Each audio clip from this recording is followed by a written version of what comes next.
Potravinová banka na Slovensku plní 3 základné ciele. Aby sa potravinami neplýtvalo, darovalo tým, čo to najviac potrebujú a vytvárala sa znovu solidarita medzi ľuďmi. Prakticky Potravinová banka oslovuje jednotlivých dárcov, výrobcov, pestovateľov, čiže ponúkame im službu, pokiaľ vznikne nejaký tovar, ktorý majú prebytkom, spadla paleta, zle vytlačené, alebo už fakt prebytočné, že sa to nepredá, aby nám to darovali a následne my to darujeme ďalej.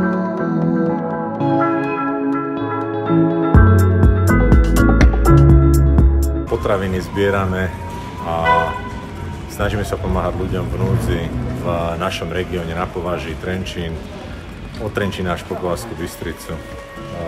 Potravinová banka je super vec.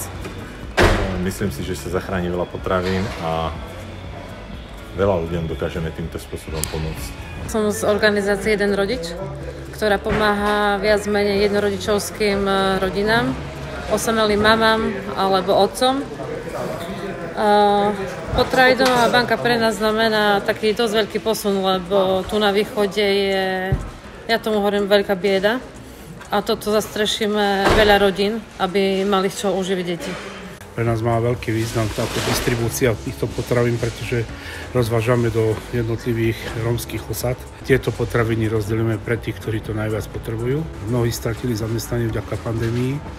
A samozrejme ten celospoločenský prínos je aj v tom, že ľudia si uvedomujú a pomáhajú navzájom, ako sa dá.